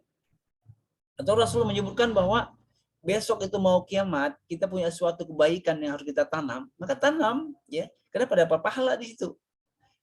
Kan Rasul menyebutkan ya, bahwa besok, kalaupun kamu tahu besok akan kiamat, kemudian di tangan kamu ada biji, maka tanamlah dia. Artinya ada kebaikan di situ. Ya. Jangan kemudian udah tahu nih besok kiamat gak usah ditanam lagi, nggak gitu, ya, nggak gitu. Ya. Rasulullah tetap minta kita nanam, karena ditanam itu, kita menanam itu ada pahala di situ. Ya, sekalipun kita tahu besok itu akan kiamat, akan hancur yang kita tanam itu perkara lain. Allah melihat apa yang usaha kita. Ya. Nah, jadi kalau tadi itu cerita, nah, mungkin kita nggak membayangkan tuh, kembali lagi cerita nenek itu, berapa tahun beliau akan nyimpan, ya, kalau penghasilan 50.000 berarti nyimpannya 10.000, tapi berapa tahun akan berangkat haji? Tapi berangkat haji kan, dibandingkan kita mungkin yang kalau guru besar bisa dapat berapa ya, 30-40 ya. Ya, mungkin kita 2-3 bulan kita sudah bisa nyetor haji ya. Ya, sekalipun faktanya banyak di antara kita yang belum Allah ini ya beri rezeki untuk berangkat haji. Nah, itu tadi tuh ya ada hal-hal yang di luar ini kita, di luar ilmu kita ya, di luar ekspektasi kita. Ternyata Allah itu sebelum Allah sebutkan tadi, kita hanya mampu berikhtiar, Allah lah yang akan menyempurnakannya. Nah, menyempurnakannya dengan berhasil atau menyempurnakan dengan tidak berhasil. Ya. Nah, karena Allah tahu mana yang terbaik buat kita, kemudian tinggal mentalitas kita menyiapkan bahwa hasil akhir itulah yang perlu kita syukuri dengan alhamdulillah ala kulli halin wa fi kulli halin. Ya. Allahu a'lam bishawab. Baik, gitu ya, Pak Wawan ya, Ibu sekalian. Silakan kalau masih ada yang ini ingin menyampaikan diskusi, bahan diskusi mungkin. Mas Ruli, Jogja. Mohon izin Pak Taufik, ini ada Bu. Oh, ada di chat ya. Bu Aisyah. Bu Aisyah Lombok. Bu Aisyah mau open mic. Sudah ada panggilan sholat, mau wudhu, kadang teralih sebentar kalau ngelihat piring cucian kotor, nyapu, suka terlalaikan, gitu ya. Ayo gimana Bu Aisyah? Ya. Silakan Pak Mustanir. Dari Bu Aisyah nih yang mungkin hal ya ibu-ibu nih ya, masalah ibu-ibu ya. Ya. Iya, sebenarnya bapak-bapak juga sering tuh Bu. Ya. Bapak juga ya. Justru menjelang sholat zuhur itu tamu tuh paling padat tuh. Tamu yang mahasiswa minta ini, yang orang tua yang macam-macam tuh ya. Makin dekat azan makin banyak tuh ininya. Tinggal dikit lagi, sebentar lagi tanggung gitu kan. Nah, tapi saat kemudian kita punya komitmen tadi ya, kita akan menghadap yang maha ya, yang maha besar, yang maha tinggi, yang maha penguasa, macam-macam, maka kita akan tinggalkan. Dan orang mau mengerti akhirnya ya. Orang mau mengerti nih. Sedih hari-hari kan selama nggak menjabat itu ya, setelah 5 tahun di Banbet itu kan di Jakarta gitu, begitu pulang ke sini jadi pejabat kan ditemuin banyak orang tuh, bukan ini temuin ngasih masalah, yang masalah nggak bisa bayar SPP, yang masalah minta ini, minta itu kan. Ya. Nah, jadi di hari pertama memang orang protes nih, kok nggak bisa temui sebentar aja. Nah, akhirnya kan kita sebutkan, ayo kita sholat dulu, nanti kita sama-sama diskusi gitu kan. Nah, ternyata terbentuk sistemnya. Akhirnya orang tahu, oh ini udah menjelang sholat nih, kita nggak usah jumpai lagi Pak WR3 nanti habis sholat aja, nah, itu kan. Nah, itu juga yang lain Bu. Jadi kita mengajak sistem ini ya sistem tubuh kita, sistem keluarga kita, sistem lingkungan kita, sistem dimanapun itu kita coba ajak agar mengikuti syariatnya Allah itu ya, gimana piring-piring kotor itu gitu syariat Allah ya, gimana nyuci itu, nyapu itu ikut syariat Allah juga gitu kan. Nah, sehingga itu tadi ya, saat kita lebih banyak tidak bertumpu kepada pemikiran kita tapi kepada ketentuan Allah, maka harapannya Allah akan bantu menguatkan kita, bantu mengeringankan pekerjaan kita, membantu memberi solusi yang lebih tepat lagi, dan banyaklah kemudahan-kemudahan yang Allah berikan. Kenapa? Karena kita memposisikan Allah sebagai yang yang utama lah, yang lebih prioritas lah. Nah, ini semua bisa diatur ya. Semua bisa diatur ya. Kalau kita dengar cerita ya, Fatimah anak kesayangan Rasulullah ya, Fatimah kesayangan Rasulullah ya, yang lahir dari istri yang juga kecintaan Rasulullah. Beliau semua ngerjain sendiri, nggak ada pembantu di rumah, malah beliau punya tugas tambahan merawat kendaraannya suaminya ya, merawat kendaraan suaminya. Saat kemudian beliau minta diberi khadimah, diberi pembantu, Rasulullah hanya memberi sebuah doa, subhanallah walhamdulillah wala ilaha illallah wallahu akbar. Ya kan unik ini ya, unik ya.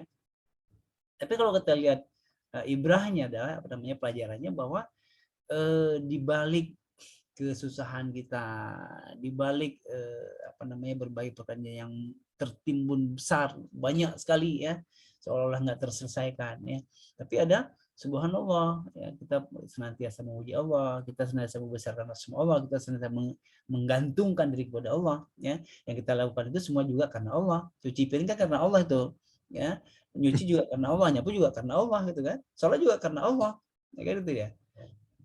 Jadi semua itu karena Allah tuh.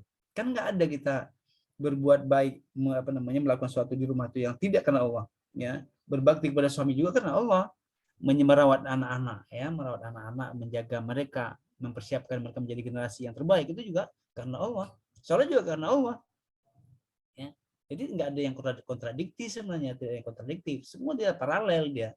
Tinggal kita lihat yang mana yang kemudian masing-masing sesuai dengan waktunya, mana yang lebih prioritas ya, sesuai dengan waktunya mana yang lebih prioritas. Nah, kalau itu kita bangun, insya Allah jadi nyaman gitu ya, nyaman ya, nyaman. Kenapa? Ya semua bisa disambi dia, semua disambi ya.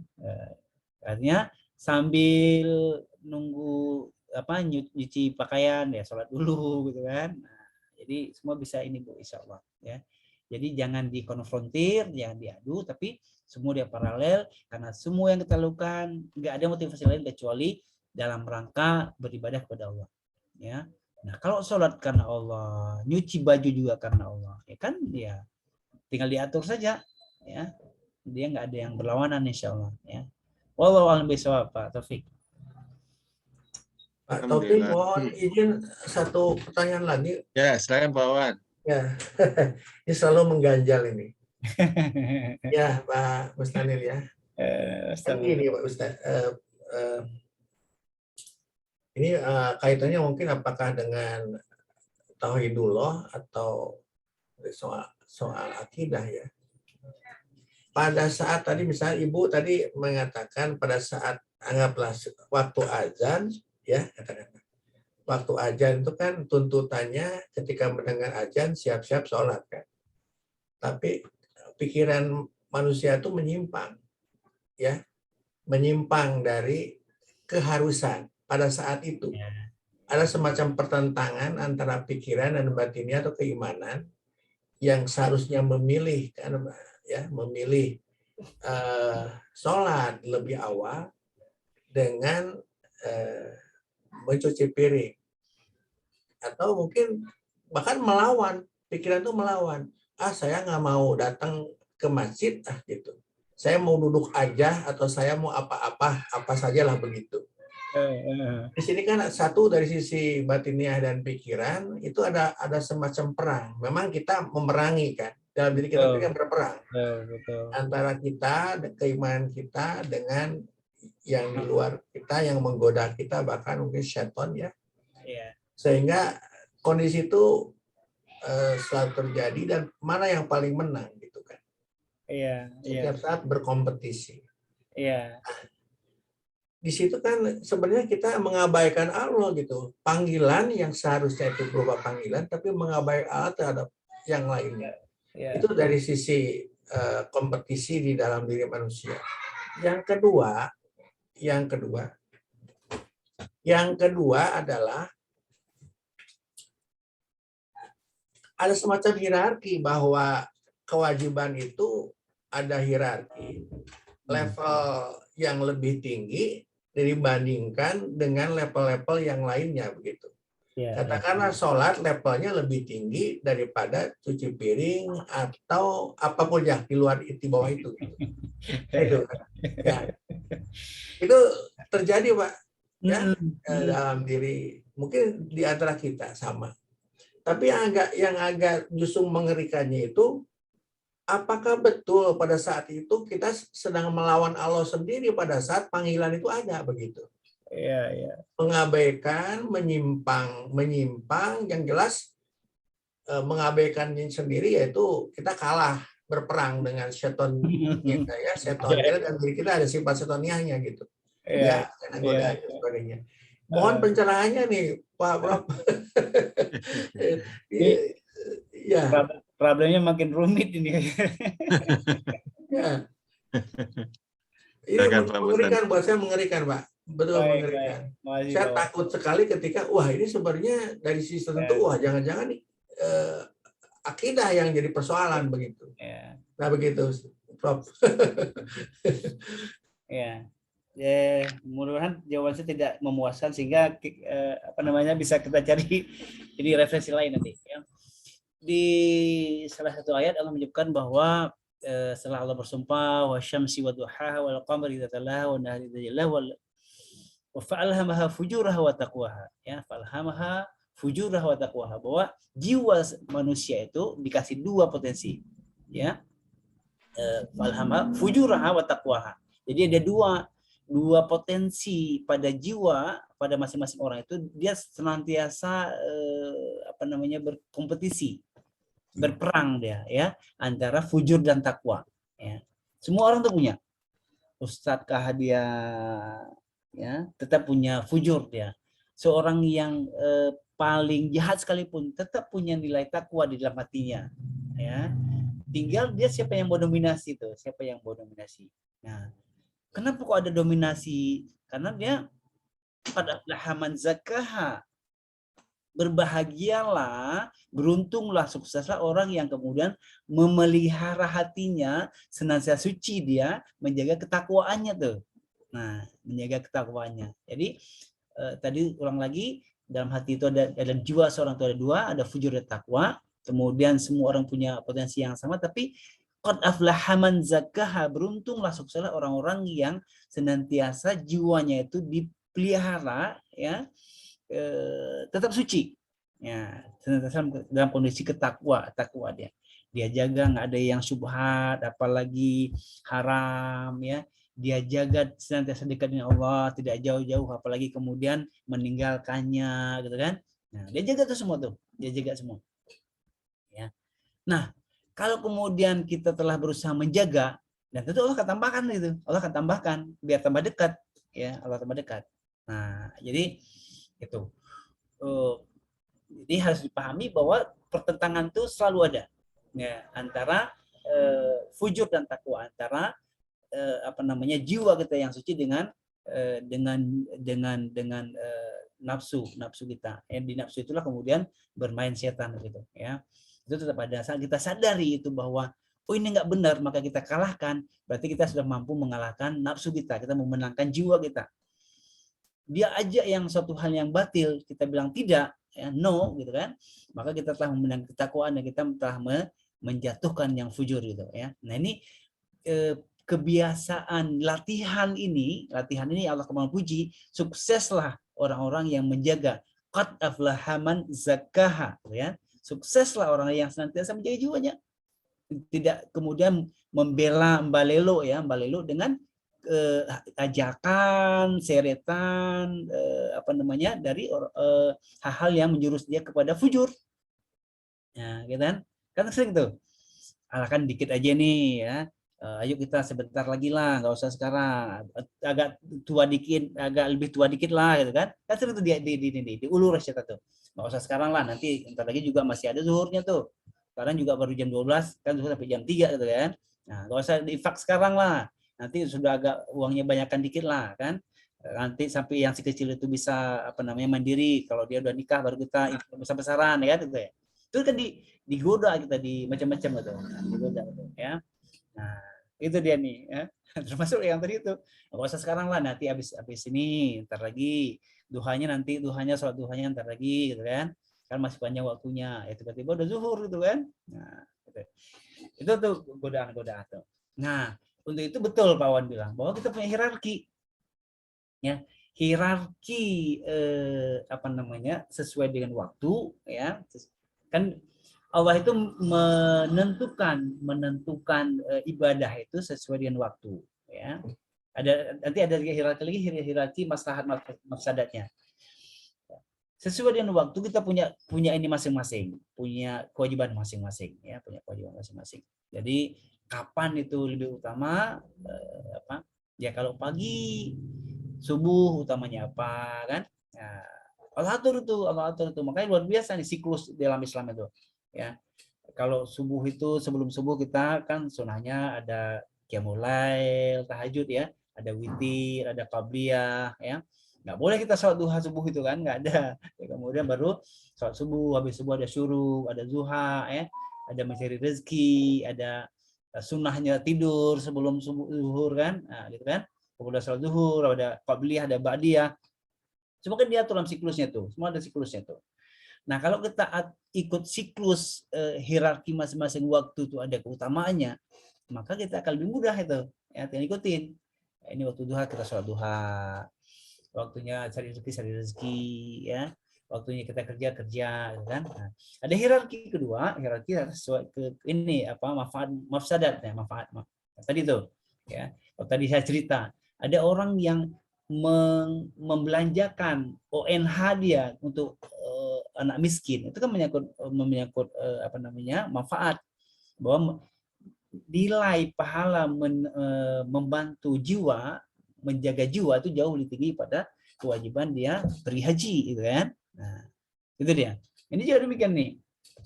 Nah, kalau dari segi waktu, dari segi hierarki kita tahu nih kapan sebaiknya cuci piring ya, kapan sebaiknya cuci baju gitu kan.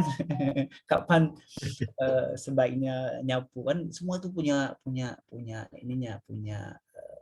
manajemen waktunya lah ya, sehingga bisa diatur semua tuh ya, semua bisa diatur ya, insya Allah. Tadi sekali lagi tidak ada satupun yang kemudian bertabrakan, semua itu selaras ya.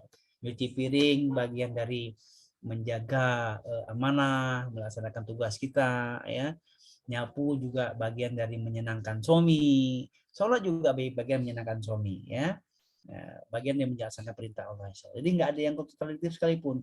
Nah, saat kemudian mindset kita memasang bahwa ini semuanya selaras, nggak ada yang kontradiktif, tinggal kita harmonisasi saja. Nah, kemampuan mengharmonisasi itu yang mungkin diperlukan ya, antara kewajiban satu dengan kewajiban yang lain. Kenapa? Karena dia selaras, dia satu arah dia ya, tinggal bagaimana kita coba atur sehingga keduanya harmonis ya, baik dengan pertimbangan waktu maupun pertimbangan hierarki ya. Ini insya Allah tuh semua tuh baik insya Allah tuh ya. Itu Pak Wan, Allah bisa. Alhamdulillah ya. Terima kasih Pak Prof. Aduh. Masih luar biasa nih Pak Musa. Alhamdulillah. Diskusinya. Astagfirullahaladzim. Memang waktu-waktu itu ada prioritas ya. Jadi kalau pada subuh langsung nyuci baju ataupun pakaian, sayang tuh kan, harusnya zikir dulu gitu, tilawah dulu gitu kan. Jadi di waktu-waktu yang misalnya sebelum subuh kan, itu kan ada ya kita prioritaskan lah, first thing first, apalagi dalam hal ini ibadah yang nomor satu ya. Tapi memang ada saatnya kita harus mencari rezeki kan, gitu kan, pada siang hari. Jangan kemudian zikir terus di masjid nggak nyari rezeki, salah juga. Semua ada apa porsinya ya, ada bagian-bagiannya. Baik Bapak Ibu sekalian, waktu kita sudah lewat dari jam 9 malam. Alhamdulillah.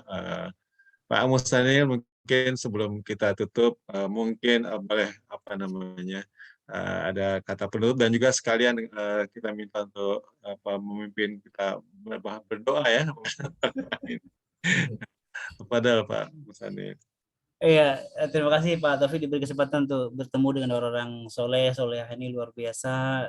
Saya mendapatkan pembelajaran juga luar biasa di Bapak Ibu sekalian melalui pertanyaan-pertanyaannya, masukan-masukannya. Kita terus berproses agar kita lebih baik lagi daripada kemarin, dan kita juga sangat ingin bahwa mampu menunaikan panggilan-panggilan Allah ya, baik yang panggilan harian, panggilan Jumatan, panggilan haji, dan lebih khusus lagi panggilan yang terakhir saat kita dipanggil untuk menemuinya.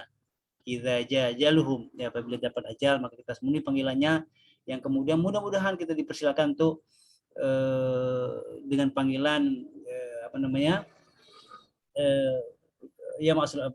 panggilan untuk urkul jannah ya, masuk ke dalam jannahnya insyaallah ya.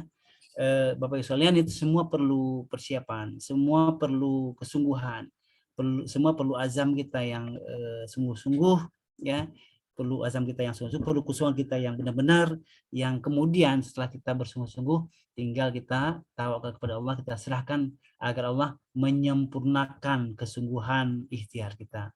Semoga demikian Pak Taufik. A'udzubillahi minasyaitonir rajim. Bismillahirrahmanirrahim. Alhamdulillahirabbil alamin, hamdan na'imin, hamdan syakirin, hamdan yuwafi ni'amahu wa yukafi mazidah. Amin. Ya Rabbana lakal hamdu wa lakal syukr kama yanbaghi li jalil karim wa 'azimi sultanik. Allahumma shalli ala sayyidina Muhammad wa ala alihi wa ashabihi ajma'in. Allahumma innaka 'afuwwun karimun tuhibbul 'afwa fa'fu 'anna ya karim. Allahumma ridhaka wal jannah wa na'udzu bika min sakhatika wan nar. Rabbana la tudhi' qulubana ba'da idh hadaitana wa hab lana min ladunka rahmah innaka antal wahhab. Rabbana zalamna anfusana wa illam taghfir lana wa tarhamna lanakunanna minal khasirin. Allahumma arinal haqqa haqqan wattiba'ah wa arinal batila batilan wajtinabah. Rabbana hab lana min azwajina wa dhurriyyatina qurrata a'yun waj'alna lil muttaqina imama. Allahumma khtim lana bi husnil khatimah wa la tahfidna 'alaina bi su'il khatimah. Rabbana afri 'alaina sabran wa tawaffana muslimin. Rabbana atina fid dunya hasanah wa fil akhirati hasanah wa qina 'adzaban nar. Subhanaka rabbil 'izzati 'amma yasifun. Wassalamun 'alal mursalin walhamdulillahirabbil alamin. Allah ya rabbal alamin. Terima kasih, jazakallahu khairan katsira Prof. Mustanil. Ilmu yang disampaikan berkah dan bermanfaat. Amin. Jariah ya. Amin ya rabbal. Dan juga Bapak Ibu sekalian telah sabar dan berpartisipasi pada malam hari ini. Mudah-mudahan ini menjadi bagian dari ibadah kita di malam Jumat ini ya. Amin. Kalau kita akan bertemu pada pekan depan, insya Allah Pak Budi Ustadz Budi Prayitno sudah menyetujui untuk pekan depan, insya Allah, untuk berbicara tentang menyambung tadi masalah haji terutama. Kita tutup pertemuan kita pada malam hari ini dengan alhamdulillah dan doa kafarul majlis. Alhamdulillah, amin. Subhanakallahumma wa la ilaha illa anta astaghfiruka wa atubu ilaik.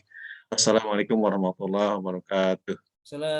Waalaikumsalam warahmatullahi Ya, makasih wabarakatuh. Mohon izin. Terima kasih. Terima kasih, Ustaz. Terima kasih, Pak Taufik. Ya. Semuanya.